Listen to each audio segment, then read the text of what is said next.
World's biggest astrology community in Tamil.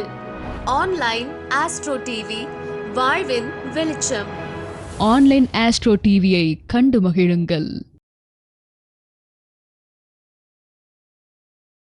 அடுத்த ராசி வந்து பாத்தீங்கன்னா துலாம் ராசி.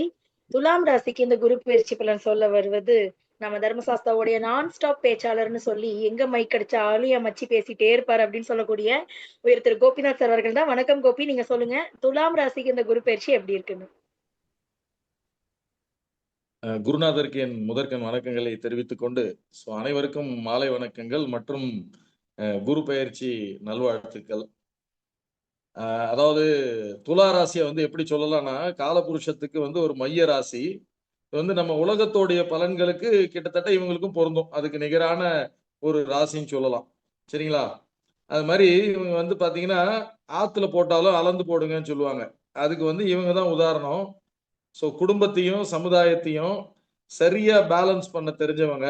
சரிங்களா? 2 பேருக்கும் ஈக்குவலா டைம் கொடுத்து 2 பேர்கிட்டையும் வந்து நல்ல பேர் வாங்கி ஒரு ஸ்திரமா வந்து எந்த தொந்தரவும் இல்லாம எப்பவுமே சிறப்பா இருக்கிறவங்க இந்த துலாம் ராசி ஆட்கள். ஸோ இவங்கள வந்து பாத்தீங்கன்னா சித்திரை 3ஆம் 4ஆம் பாதம், சுவாதி 1, 2, 3, 4, விசாகம் 1, 2, 3 ஆகிய நட்சத்திர பாதங்களை கொண்ட துலாம் ராசி நேயர்களுக்கு இந்த குரு பயிற்சி எப்படி இருக்குன்னு பாத்தீங்கன்னா, இந்த குரு வந்து இருக்கிற இடத்திலேயே சிறப்பான இடம் வந்து பாத்தீங்கன்னா 9ஆம் இடத்துல குருன்னு சொல்லுவாங்க. அந்த மாதிரி பாத்தீங்கன்னா இவங்க ராசிக்கு இவ்வளவு நாள் வந்து 9ஆம் இடத்துல குரு இருந்தாரு. இப்போ வந்து அவர் வந்து பெயர்ச்சி அடைந்து 10ஆம் இடத்துக்கு போறாரு. ஸோ அந்த இடத்துல பாத்தீங்கன்னா ஒரு நல்ல இடத்துல இருந்து 10ஆம் இடத்துக்கு போறது இவங்களுக்கு ஒரு இழப்புனாலும் அந்த அளவுக்கு ஒரு பெரிய இழப்பு இல்லை. சரிங்களா?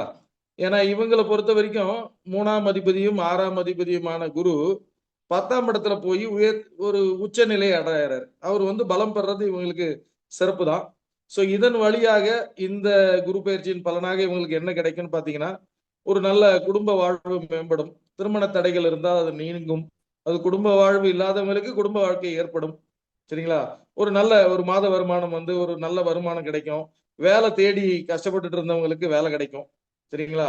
இது மட்டும் இல்லாம இந்த வேலையை வந்து சுயதொழில் செய்யறவங்க, ஸ்பெசிபிக்கலி சொல்ல போனா இந்த இந்த ஜொமேட்டோ, ஸ்விக்கி, இந்த ஆன்லைன் டெலிவரி பண்றவங்க, இந்த ஆட்டோ ஓட்டுறவங்க, டாக்ஸி ஓட்டுறவங்க, ஒரு ஒரு கொரியர் சர்வீஸ், பார்சல் சர்வீஸ் இதெல்லாம் பண்றவங்க, ஒரு டிரான்ஸ்போர்ட் நடத்துறவங்க, லாஜிஸ்டிக்ஸ், ஆட்டோமொபைல்ஸ், ஸோ இந்த மாதிரி அந்த டிராவல் சம்பந்தப்பட்ட ஆட்களுக்கு கூட வந்து இந்த குரு பயிற்சி வந்து ஒரு மிக சாதகமான ஒரு விஷயமா வந்து அமையும்.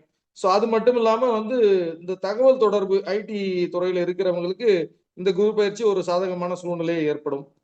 ஒரு ஒரு வண்டி வாகனம் வாங்கணும்னு ஆசைப்பட்டவங்க, அதுல தடை இருக்கிறவங்களுக்கு, ஒரு வீடு கட்டி அதுல தடை இருக்கிறவங்களுக்கு, ரொம்ப நாளா கட்ட முடியாம இருக்கின்றவங்களுக்கு எல்லாம் வந்து இப்ப அதெல்லாம் வந்து நடக்கிறதுக்கான வாய்ப்புகள் உண்டு. சரிங்களா? ஒரு ஒரு குடும்பத்தோட சந்தோஷமா இருக்கணும், ஒரு சுற்றுலா போகணும். சரிங்களா? ஸ்பெசிபிக்கலி பாத்தீங்கன்னா இந்த தாய் வழி உறவுகள் அவங்க எல்லாம் பாத்தீங்கன்னா இந்த மாதிரி எங்கள் வீட்டில் எல்லா நாளும் கார்த்திகை அப்படின்னு கொண்டாடுறதுக்கான ஒரு அற்புதமான காலம் வந்து இப்ப உருவாகி இருக்கு அப்படின்னு சொல்லலாம். சரிங்களா? சரி, என்ன கோபிநாத், இப்ப வந்து சாரே 80% மார்க் தான் சொன்னாரு, நீ 800%க்கு போறியே அப்படின்னு கேட்டீங்கன்னா அவ்வளவுதான். நீங்க வந்து அந்த தாய் வழி உறவுகளோட கொண்டாடுறதோட நிறுத்திக்கணும். அதை தாண்டி வந்து நம்ம பையங்க கிட்டயே அந்த மாதிரி இருக்கலாம். சரி, நம்ம பிள்ளைங்க என்னதான் பண்ணுது, எப்ப பார்த்தாலும் மொபைல் வச்சுட்டு நோண்டிட்டே இருக்கே, என்ன பண்ணலாம், அதோட ஸ்கிரீன் டைம் பார்க்கலாம். இல்லைன்னா அவன் ஏதோ அனிமி பாக்குறேன்னு சொல்றானே, என்ன செய்யறான், அவன் ஃபேஸ்புக் ஐடி உள்ள போய் நோண்டலாமா, இன்ஸ்டாகிராம்ல போய் அவனுக்கு ஒரு ரெக்வஸ்ட் கொடுக்கலாமா, இப்படி எல்லாம் பண்ணீங்கன்னா வந்து அது வந்து கொஞ்சம் வேற மாதிரி ஆயிருங்க. சரிங்களா? ஏன்னா நீங்க வந்து அவன் என்ன தப்பு பண்ணிருப்பான்னு எதிர்பார்த்தீங்களோ அந்த மாதிரி அவன் ஒரு 10 மடங்கு தப்பு பண்ணியிருப்பான். சரிங்களா? அதை பார்த்து உங்களுக்கு ஹார்ட் அட்டாக் வராம இருக்கணும்னா அதை நோண்டாம இருக்கிறது நல்லதுங்க. சரிங்களா? முடிஞ்ச வரைக்கும் அவனுக்காக நீங்க ஏதாவது செய்யணும்னு நினைச்சீங்கன்னா குலதெய்வத்துல அவனுக்காக வேண்டிக்குங்க. சரிங்களா? துலாம் ராசி ஜோதிடர்களுக்கு ஒரு அற்புதமான பீரியட் அந்த மாதிரி நம்ம சொல்லலாம்.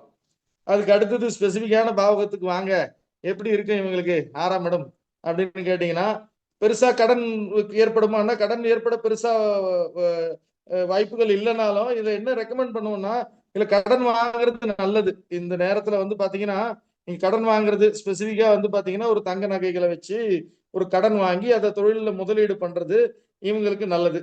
அதுக்கு அடுத்தது துலாம் ராசிக்காரர்களை பத்தி சொல்லவே வேண்டாம். நீங்க வந்து ஒரு ரோட்ல போகும்போது வண்டியை வந்து ரொம்ப ஸ்லோவா தான் ஓட்டுவீங்க, பாதுகாப்பா தான் ஓட்டுவீங்க. ஆனா பாருங்க நேரம் நல்லா இல்லை இல்லையா? அதனால நீங்க என்னதான் மெதுவா ஓட்டினாலும் எதிர்க்கிறவங்க வந்து உங்களை முட்டிடுவான். சரிங்களா? சோ அப்படியே முட்டிட்டாலும் அதன் மூலமா ஏற்படுற அடி வந்து உங்களுக்கு கம்மியா தான் இருக்கும். நீங்க வழக்கம் போல உங்க இயல்பால ஏன்பா என்ன வந்து முட்டினேன்னு ஆரம்பிச்சு அவனுக்கு அட்வைஸ் பண்ண ஆரம்பிச்சீங்கன்னா அப்ப வர பிரச்சனையால வர அடி வந்து அதை விட அதிகமா இருக்கும். சரிங்களா? அதனால அவன் முட்டினா முட்டிட்டு போறான், சரிப்பா சாரிப்பா என் மேலதான் தப்புன்னு சொல்லிட்டு விலகி வந்துடுறது ரொம்ப நல்லது. சரிங்களா? எந்த விதமான சண்டை சச்சரவுகளுக்கோ பிரச்சனைகளுக்கோ எதுலயும் போயிடாதீங்க. நான் ஒண்ணுமே பண்ணலைங்க, நான் சண்டைக்கே போல, வெறும் அறிவுரை தான் சொன்னேன்னா, இல்ல நீ சண்டைக்கு வாடா அப்படின்னு அவன் வந்து நிப்பான். அதனால நீங்க வந்து அப்படியே அமைதியா வந்து நீங்க ஒரு வழக்கமா ஒரு ஸ்மைல் பண்ணுவீங்க இல்லையா, அந்த மாதிரி ஒரு ஸ்மைல் பண்ணிட்டு வெளியே வந்துருங்க. உங்க எதிரிகள் காலத்தால் தானாக வந்து அவங்க ஹேண்டில் பண்ணப்படுவாங்க. உங்க பிரச்சனைகளும் தானா தீரும். சரிங்களா? நீங்க செய்ய வேண்டியது ஒண்ணும் இல்ல. நீங்க செய்ய வேண்டியது இதுதான். அந்த கையில இந்த பேப்பரை கொடுத்து ஒண்ணும் இல்லப்பா அப்படி தூர போட்டுரு அப்படிங்கிற மாதிரி தான் உங்களுக்கு இந்த விஷயத்தை பொறுத்த வரைக்கும் அறிவுரை வந்து சொல்லலாம். சரிங்களா? அது மாதிரி ரொம்ப வந்து கொஞ்சம் நிறைய வந்து ஒரு ஒரு உணர்வு பூர்வமா சில விஷயங்களை செய்யறது. அதாவது ட்ரம்ப்புக்கே அறிவுரை கொடுக்கிற அளவுக்கு உங்களுக்கு நாலேஜ் இருக்கலாம். சரிங்களா?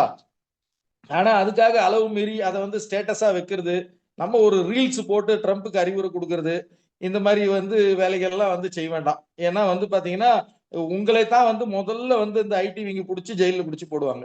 அதனால எந்த அரசுக்கு எதிரான எந்த ஒரு விதிமீறல்களையும் ஈடுபட வேண்டாம். அது கண்டிப்பா வந்து உங்களுக்கு பலன் அளிக்காது. சரிங்களா?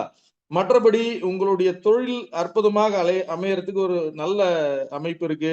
நீங்க வந்து தொழில் சார்பாக தாராளமா தொழில்ல முதலீடு பண்ணலாம், அதை விருத்தி செய்யலாம். ஆனால் ஒரு ஸ்பெசிபிக்கான ஒரு நோட் வந்து என்னன்னா, கூடுமான வரைக்கும் உங்க தொழில்ல வர லாபத்தை ரியலைஸ் பண்ண ட்ரை பண்ணாதீங்க. சரிங்களா? அதாவது அந்த லாபத்தை வெளியே எடுத்து அதை அனுபவிக்கணும் அப்படின்னு ட்ரை பண்ணாதீங்க.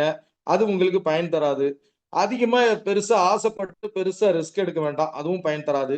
ஷேர் மார்க்கெட், ஸ்பெகுலேஷன்ஸ், பெட்டிங் இந்த விஷயங்கள்ல நீங்க ஈடுபடலாம்னா ஈடுபடலாம். ஆனால் ஒரு அளவோடு இருக்கிறது நல்லது. இல்லைன்னா அது உங்களை அதிகமா உள்ள இழுத்து உங்களை கவுத்துறதுக்கான வாய்ப்புகள் இதுல அதிகமா இருக்கு. சரிங்களா? சோ அதுக்கு தகுந்த மாதிரி நீங்க வந்து நடந்துக்கலாம்.